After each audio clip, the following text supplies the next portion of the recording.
पे आके गिर गया। मेरे को एकदम ऐसे लगा कि जैसे मेरे पे एक वायर, करंट वाला वायर गिरा हो। तो एकदम मेरे को बहुत तगड़ा झटका लगा, और झटका लगने से जब झटका लगता ही बहुत भयंकर आवाज आई, जैसे हमारा कालजा फट जाएगा। अच्छा सर, ये बताइए, जब आपको बिजली का झटका लगा था तो उस समय आपका कोई नुकसान हुआ था, कोई चोट लगी थी आपको, क्या हुआ? मेरे सिर्फ सर इस कंधे पे आके बिजली गिरी, जिसपे इसपे मान लो दर्द हुआ बस, मतलब एक दिन दर्द रहा। अब तो ठीक हूँ मैं, परमात्मा की कृपा से, संत रामपाल जी महाराज जी की कृपा से। संत रामपाल जी महाराज जी की कृपा से हम उन्हीं की पुस्तक का उनकी कृपा से प्रचार कर रहे थे। उन्हीं की कृपा से मेरे को, उन्होंने मेरा जीवन दान बचाया, संत रामपाल जी महाराज ने, नहीं तो आज मैं आपके सामने नहीं होता सर। यानी आपके गुरुदेव जी ने आपकी रक्षा करी है, नहीं तो जैसा कि हम देखते हैं कई रिपोर्ट्स में हमने पढ़ा है, जिन पर बिजली गिरी है, चाहे जानवर हो चाहे इंसान हो, वो बिल्कुल खत्म ही हो जाता है, लेकिन आपकी यहाँ पर रक्षा हुई। आप किसको ये रक्षा का क्रेडिट और क्या मानते हो? मैं इस रक्षा का क्रेडिट मेरे गुरुदेव, पूज्य गुरुदेव संत रामपाल जी महाराज को दूंगा, क्योंकि मैं उन्हीं के बताए हुए मार्ग पे चल रहा हूँ। जब मेरे पे इतनी भयंकर बिजली गिरी तो मेरा तो शरीर ही राख हो जाना था। मैं उन्हीं की कृपा से बचा हूँ। संत रामपाल जी महाराज मेरे गुरुदेव हैं, जो उन्होंने मेरे पे कृपा करी, मेरे को बचाया। सर मैं बच्चों की कसम खा के बताता हूँ, मेरी जुबान में कीड़े पड़े, मैं झूठ नहीं बोल रहा। यहीं पे खड़ा था मैं, जब मेरे पे बिजली गिरी, इतना बड़ा झटका लगा, लेकिन मेरे शरीर में कोई भी ऐसा भी कुछ भी ऐसा नहीं हुआ कि मेरे शरीर कहीं से भी नहीं चला। ये भाई ने भी देखा है, दुकानदार ने भी, और भी यहाँ पे जो भाई साहब खड़े हैं इन्होंने भी देखा है। और जब ये भाई साहब बता रहे थे मेरे को कि तेरे पे बहुत बड़ा भयंकर बिजली का वो बिजली गिरी आकर, तो इन्होंने ये देखा, मैं तो आंखें चुन आ गई थी मेरी, तो एकदम एकदम बहुत भयंकर झटका लगा। इतनी तेज आवाज हो रही थी कि हमारा तो कालजा ही फाट जाएगा। तो आपके गुरुदेव जी ने आपकी रक्षा करी? बिल्कुल जी, हमारे गुरुदेव संत रामपाल जी महाराज जी ने हमारी रक्षा करी। सर आप कुछ कहना चाहोगे इनके बारे में? तो बात सही बोल रहा है, हमको देखा, आंखों से देखा, ऐसा हो रहा है। स्टाफ भी मेरे साथ मौजूद है, उनसे भी मैं उनकी बात जान लेता हूँ। तो सर आपने क्या देखा जब बिजली गिरी? जोर का बारिश हुआ, बड़ा बड़ा बूंद से, और बिजली चमकी, और इनका हाथ पे लगी, और इनका हाथ भी दुखा था। उनको कैसा झटका लगा? हमने ऐसा देखा जो इन पे लगी, इनका हाथ जला नहीं, तो इनका हाथ दुखने लगा ऐसा। सर आप क्या हम देखा है बिजली चमकाता है, लोग मर जाता है, नहीं है हाथ में, गोटा बॉडी में नहीं चाहिए, किसी तरह का कोई नुकसान नहीं हुआ? नुकसान नहीं हुआ। सर आपने क्या देखा? सर हम साथ में ही थे, मैं 100 मीटर की दूरी पे था। परमात्मा की दया से, बंदी छोड़ सतगुरु रामपाल जी महाराज की दया से प्रचार सेवा करने के लिए आए, तो 100 मीटर इतना धमाका हुआ, अचानक से मेरे ऊपर कलेजा हिल गया। मैंने कहा ये क्या हो गया, तो बाद में पता पड़ा कि हमारी भगत भाई पर और ये घटना हो गई।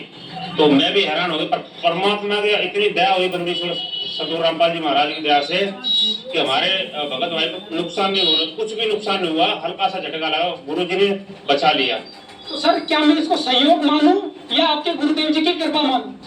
सर ये तो बंदी छोड़ सतगुरु रामपाल जी महाराज की दया और कृपा है, नहीं वरना बिजली से कौन बचता है।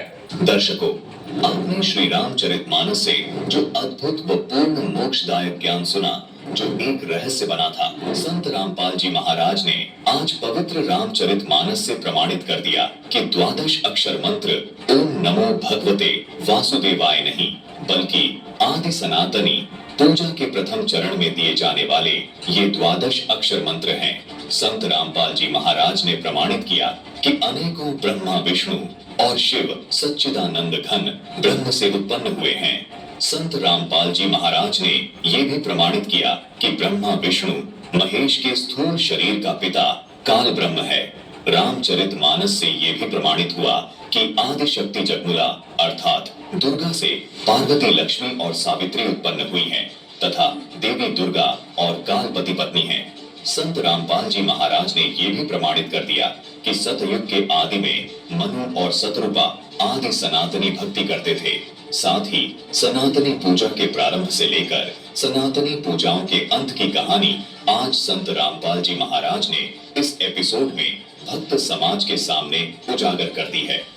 संत रामपाल जी महाराज ने अपने सत्संगों में सूक्ष्म वेद का हवाला देकर समझाया है कि तुम कौन राम का जगते जापम ताते गटय न तीनों तापम, अर्थात आप जिन भगवानों श्री राम, श्री कृष्ण, श्री शंकर जी का जाप करते हो और उन्हीं नामों से मोक्ष की आस करते हो, इससे कोई लाभ नहीं मिल सकता।